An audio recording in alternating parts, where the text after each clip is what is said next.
Bom dia a todos e a todas, a todos os colegas parlamentares, todos os presentes da imprensa, galeria, todo mundo que está nos assistindo hoje. Tem vários assuntos a comentar, então já adianto que ao final da fala concederia a parte, mas gostaria pelo volume de assuntos a serem tratados aqui, até para não perder o raciocínio. Queria começar com um vídeo da Central de Marcação de Consultas do município, por gentileza, pessoal da TI.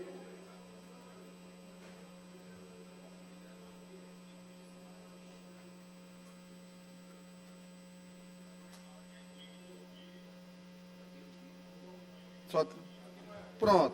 Então vamos falar um pouquinho sobre a Central de Marcação. Quem acompanha a minha rede social tem visto que o serviço que foi feito na gestão do Edivaldo conseguiu andar para trás. E, lamentavelmente, transformou a Central de Marcação de Município, de consultas, deputado Arnaldo, num verdadeiro balcão de oportunidades para atravessadores de consulta.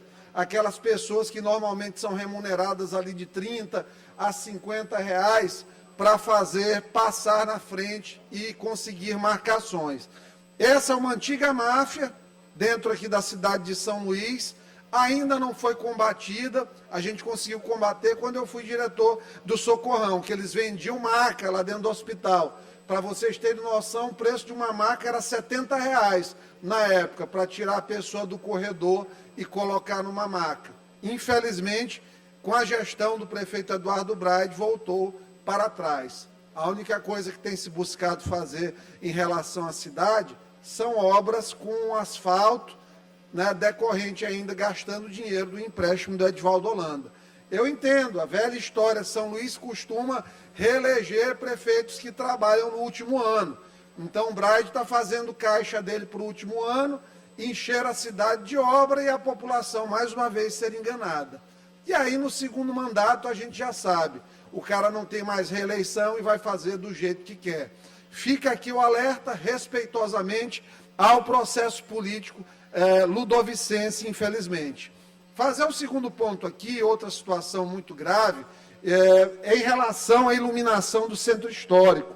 Essa semana nós recebemos vídeos e fotos de completa penumbra em relação ali à rampa Campos Melo, bem ali no eixo central do centro histórico. Como é que a gente fala em trazer hotéis para cá, como a rede hoteleira que o governador foi visitar, como é que chama, Vila Galé de Portugal, se a City Luz, que é a responsabilidade do município, não consegue iluminar o centro histórico? Gente, para um agricultor, para um grande fazendeiro, um grande produtor rural, ter logística adequada, ele precisa de estrada adequada. Para uma grande indústria, para uma exportadora de petróleo, distribuidora de petróleo funcionar, ela precisa de um porto. Para uma rede hoteleira funcionar, gerar empregos 100 diretos, 600 indiretos e movimentar o centro histórico, dando vida a ele, o centro histórico precisa estar vivo. Para um hospital como o Hospital da Criança funcionar e as crianças não morrerem por falta de tratamento, nós precisamos de pagamento de funcionários, remédios que não tem, condições adequadas, e não varredoras, funcionárias da limpeza, varrendo água que até hoje não cansa de escoar. Olha, eu sou presidente de um time que, infelizmente, eu não tenho R$57 mil para consertar o teto do moto ainda, mas eu estou pleiteando uma lei de incentivo para fazer a reforma. A prefeitura tem tanto dinheiro para asfalto, mas não consegue impermeabilizar o teto do Hospital da Criança. Nós estamos tratando de pessoas que são, de fato, incompetentes, irresponsáveis e insensíveis. Então, fica essa nossa tristeza nesse momento em relação à gestão. Falar também e pedir à direção do Hospital Universitário, Dutra, EBSE, que resolva, em caráter emergencial, a situação dos anestesistas que lá estão. Infelizmente, foi feita uma licitação, venceu uma dessas empresas de fora, irresponsáveis, que querem pagar mal, remunerar mal os colegas médicos, que já estão aí há 8 anos, e finalmente teve um governador que propôs aumento para os médicos. Só está faltando o governo do Estado regularizar o pagamento mês a mês, mas eu tenho certeza que isso vai acontecer agora no meio do ano, com a melhora do Caixa do Estado, com o fim desse empréstimo do BNDES que tanto nos sufoca. E espero que o governo do presidente Lula, que foi massivamente votado aqui no Maranhão, dê a resposta melhorando o teto da saúde do Maranhão. Porque aqui o usuário do SUS é quase 100% da população. Quem é que tem, quem tem dinheiro hoje em dia, deputado Júlio, para pagar um plano de saúde? Chegou nos 40 anos, está batendo R$ 1.200, R$ 1.300 um corporativo. É idoso, passa de 3 mil. O teto de aposentadoria do INSS é 7. Ou seja, um aposentado do INSS gasta metade com saúde. Como é que ele come as outras coisas? Não é, meu companheiro grande jornalista, Ribamar Corrêa? Então, nós precisamos fazer esse debate da saúde pública aqui no Maranhão. E, infelizmente, a gente está sempre levando a política para uma coisa muito personalista. Está discutindo aqui, às vezes as pessoas sobem, a gente fala de uma ideia em relação a um agente público, aí o colega que quer defender o agente público fica zangado, sobe aqui para atacar pessoalmente o colega ou ataca pelas costas, que é mais deslealdade ainda. Infelizmente, isso aí ainda acontece na política e nesse parlamento. Então, a gente precisa trabalhar uma política que seja maior, mais elevada. Agora, esse segundo ponto aqui do pronunciamento, eu vou tratar de uma situação que foi grave. Primeiro, como um bom adversário que lutou bravamente e ganhou a partida até os 50 minutos e 35, no tempo regulamentar. Eu quero parabenizar o Maranhão Atlético Clube pela vitória. Mas agora eu quero que passe o vídeo para mostrar o que a comissão de arbitragem do Maranhão, e infelizmente a FMF precisa se mobilizar nesse sentido, fez. Coloca as imagens. O jogo ali, pode colocar o vídeo. 45, jogo para acabar, 48 fizeram uma falta. Aos 48, 49, o juiz tinha dado 4 minutos de acréscimo. Portanto, iria até os 49 esse jogo. Bateram a falta, gol do Moto. Faltaram apenas 7 segundos do tempo regulamentar. A comemoração demorou 1 minuto e meio, porque como é que um vai ter uma emoção dos jogadores num final apoteótico como esse? O juiz, ao final, ao invés de dar os 10, 15 segundos que faltavam para os 4 minutos, ele não levantou a mão, dando tempo de acréscimo, e levou o jogo até 54 minutos. Ou seja, ele descumpriu o próprio regulamento arbitral. Esse cidadão já é o 3º jogo que ele apita e que o Moto perde misteriosamente todas as vezes. Ele age em desfavor. Quem é ele? Maicon Matos Nunes, filho de Marcelo Filho, que há anos é presidente da Comissão de Arbitragem do Maranhão. Tem nepotismo até na Comissão de Arbitragem do Maranhão. Marcelo Filho, boliviano doente. O Maicon, boliviano doente. Tem a foto da esposa do Maicon com camisa do Sampaio. Eu sei, eu respeito muito a torcida do Sampaio, mas tem alguns, principalmente os dirigentes, que não aceitaram a derrota para o Moto, que foram desclassificados no ano do centenário, que eles pensavam que íamos massacrar. Então, ficou a mágoa ali. Eu vou postar as imagens na minha rede social para mostrar como foi feito esse sorteio da arbitragem. Ele coloca uma bola par e uma bola ímpar e não diz quem é a bola par e quem é a bola ímpar. E no final, o filho dele, nos últimos anos, já apitou 3 finais de campeonato maranhense. A primeira coisa que a FMF deveria fazer era trazer um árbitro de fora. Esse árbitro, desde o dia 23, ele está escalado. Quem que garante que ele não foi vítima de pressões nesse meio tempo? Então, quer tirar a dúvida? Tire a dúvida trazendo um árbitro de fora. É um custo de 15, 20 mil reais, mas que dá uma legitimidade ao Campeonato Maranhense. Tira esse espectro. Em 2019, o Moto pegou um gol aos 49 minutos do Imperatriz, um gol com impedimento, e perdeu o título nas mesmas condições. Ou seja, vem constantemente sendo prejudicado por esse munhá da Comissão Estadual de Arbitragem, Marcelo Filho, que não sai, está eternizado lá como munhá ao ser eterno. É um verdadeiro absurdo essa estrutura do futebol maranhense.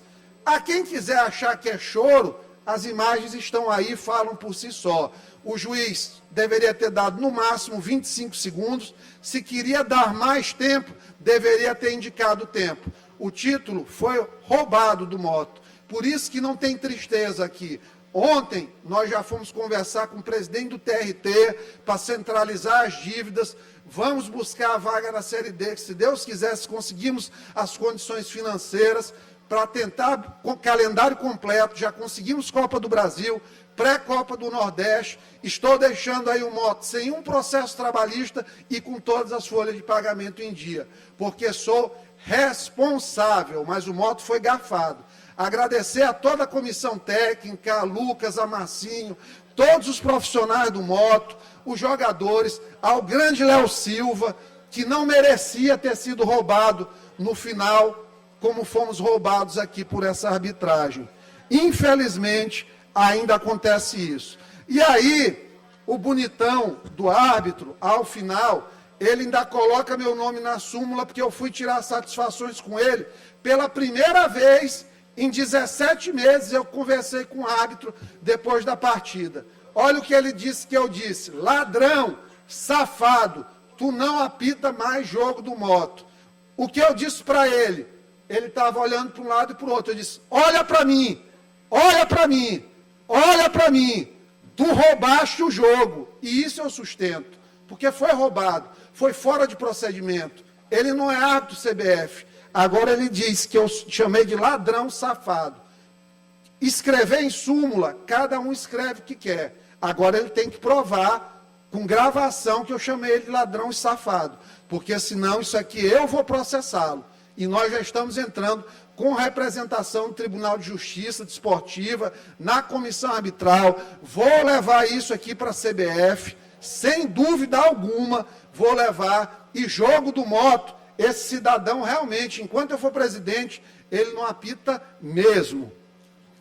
Infelizmente, aí ao final, de cabeça quente, a gente às vezes tem alguns problemas que a gente não gostaria de ter. Mas o futebol guarda esse momento de gozação. Só que não houve gozação entre quem jogou. Moto e MAC, ao final, se respeitaram. Eu abracei Nhonho, ele me deu a mão. Normal, o Maranhão não tem culpa disso aqui. A situação da arbitragem foi para prejudicar o Moto. Podia jogar com São José de Ribamar, com Cordino. A questão é que o boliviano Marcelo Filho e sua família boliviana não poderiam suportar o Moto campeão no ano do...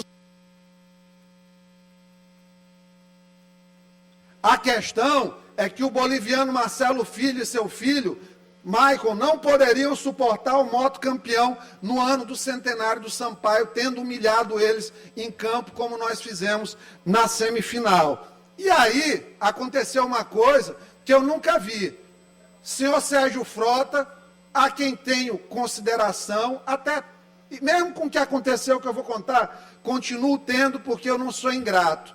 Mas ele do nada, e já havia ocorrido isso no começo do ano, porque ele é responsável pelas redes sociais do time dele, o perfil oficial do Sampaio Corrêa, quando nós perdemos para o América, começou: ei, pequeno, mal começou o ano e já tem gente ganhando chocolate de Páscoa, dizendo aqui, debochando do Motoclube.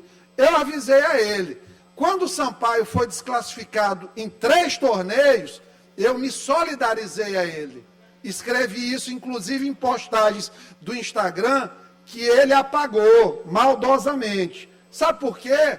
Porque eu não tenho Sampaio Corrêa como meu inimigo. infelizmente. Eu nunca entrei nessa brincadeira, nessa rivalidade. Ao contrário, ano passado, eles ganharam da gente, nós fizemos uma aposta, eu raspei minha cabeça, aguentei gozação de toda sorte. E aí, eu e o Mac disputando, ele pega e entra aqui e coloca uma postagem que, claro, pode ser enquadrada como um constrangimento, como bullying, inclusive, virtualmente, estaria insinuando incompetência minha e me chama de presidente fora de série, se oferecendo para trabalhar para mim, colocando ainda, fazendo uso indevido da minha imagem, né? Então, ele fazendo aqui, ó, me contrata mesmo, porque eu fiz uma brincadeira quando nós ganhamos dele dessa vez. Da mesma forma que eles fizeram da passada. Só que no jogo do MAC ele veio se intrometer. Me contrata mesmo, porque aí tu não raspa mais a cabeça e vai conseguir ser campeão estadual. Pega e coloca uma foto minha careca relembrando a coisa. Ainda bota assim, nunca serão. Depois ele coloca, presidente fora de série. Quando estiveres apenas na D, a gente conversa. Ou seja, tentando, no momento em que a torcida não está satisfeita, jogar a responsabilidade para o presidente. Isso aqui, inclusive, incita ódio da torcida. Então, ele iniciou a história.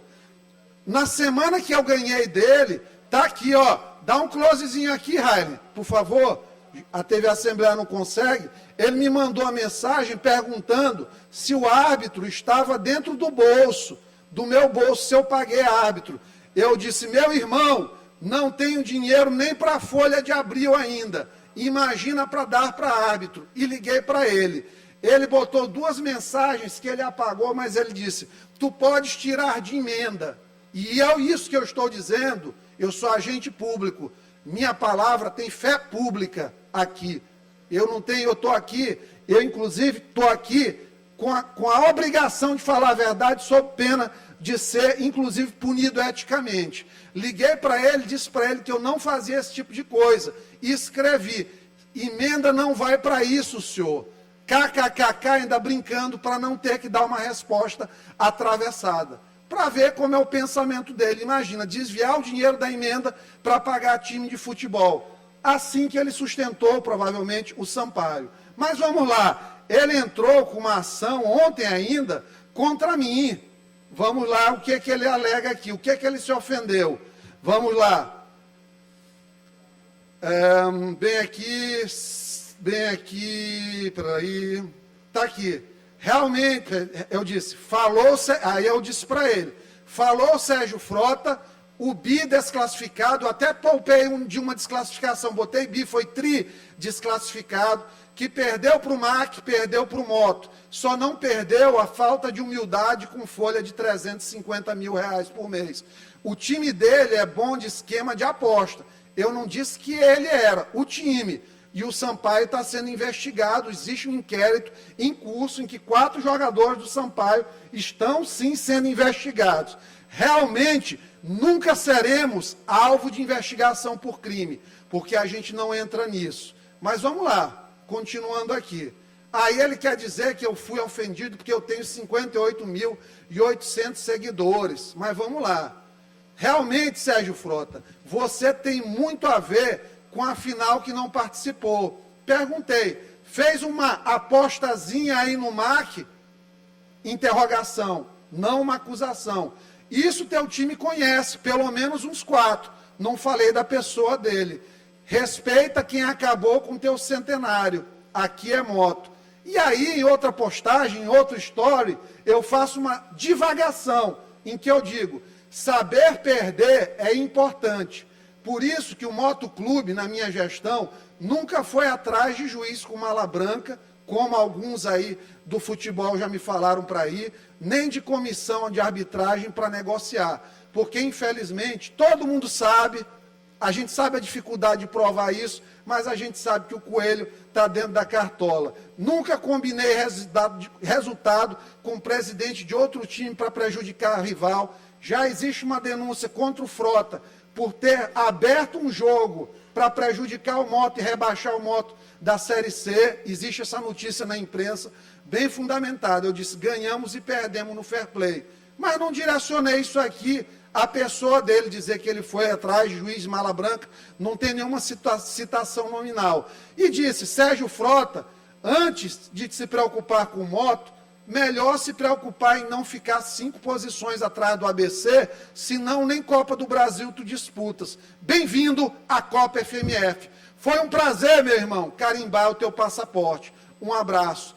E aí, o advogado, que é um sujeito gente boa, é vice-presidente do Sampaio, inclusive meu amigo Pérez Paz, entrou com uma ação aqui que nós vamos responder e, claro, vou entrar com uma ação contra ele, alegando uso indevido da minha imagem, incitação ao ódio e tudo que o Código Penal brasileiro couber e, claro, reparações cíveis também. Até porque futebol é assim, chumbo trocado não dói, né, meu deputado Júlio? Infelizmente. Agora, querer dizer que se cometeu crime, eu acho que ele deveria se lembrar do período que ele, aqui na Assembleia, tinha a companheira nomeada dentro do gabinete dele, que isso aí foi exposto na época pelo blog Atual 7, que parece que foi mantido por um bom tempo a situação. A notícia aqui do blog do jornalista Diego Emi, que está especializado em ficar também agora provocando o motoclube e o seu presidente, se zangou quando eu disse que ele tinha se tornado uma pessoa de mau caráter. Infelizmente, é a minha opinião. Como você tem a condição de me criticar na sua liberdade de imprensa, eu, enquanto deputado, tenho o direito de lhe criticar em relação ao que você escreve, e toda a imprensa em relação a isso. E assim, Sérgio Frota é citado em reportagem que denuncia esquema de futebol na Paraíba. Pessoal falando, inclusive, inquérito Cartola revela podridão do futebol. Tem mais aqui. Nepotismo, mulher e amiga ganham boquinha no gabinete de Sérgio Frota, sinecuras devem comer mais de 1.600.000 de cofres públicos. Que mais? Está aqui. Sara Costa Santos, Lucimar Dantas, Natália Castelo Branco Campos, uma série de situações, e ele reclama que eu coloquei que ele confunde patrimônio familiar do Sampaio com o do time.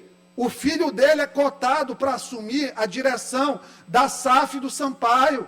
Isso aí o bastidor todo já sabe. Aí aqui, Diego Emi, após derrota nas urnas, Sérgio Frota demite todos os funcionários do gabinete, anuncia corte de gastos e culpa Josimar. O parlamentar anunciou a exoneração por completo do seu gabinete na Assembleia, anunciou redução de gastos com o Sampaio, ainda culpou o pobre do Josimar de Maranhãozinho pelo péssimo desempenho nas urnas. Sérgio Frota quer aproveitar seus últimos meses como deputado, novembro, dezembro e janeiro, para acumular um pouco de dinheiro, para pagar dívidas de campanha. Por isso, as demissões e corte no Sampaio. Diego Emi, que é assessor de imprensa dele hoje. Já em relação a Josimar de Maranhãozinho, Frota se sentiu traído, pois ele foi a convite do PR com promessa de boa votação. Em retribuição à oferta, o presidente do Sampaio o colocou como vice-presidente do clube, né? Então, aqui, Sérgio quer aproveitar os últimos dias, está aqui, está tudo aqui, assessor de imprensa dele falando. Faz confusão, inclusive, de patrimônio público com privado. Imagina o que não deve fazer no Sampaio Corrêa. Serjão, venha com tapa, que eu vou voltar com uma voadora em você, meu amigo. Eu sou Iglesias Moisés.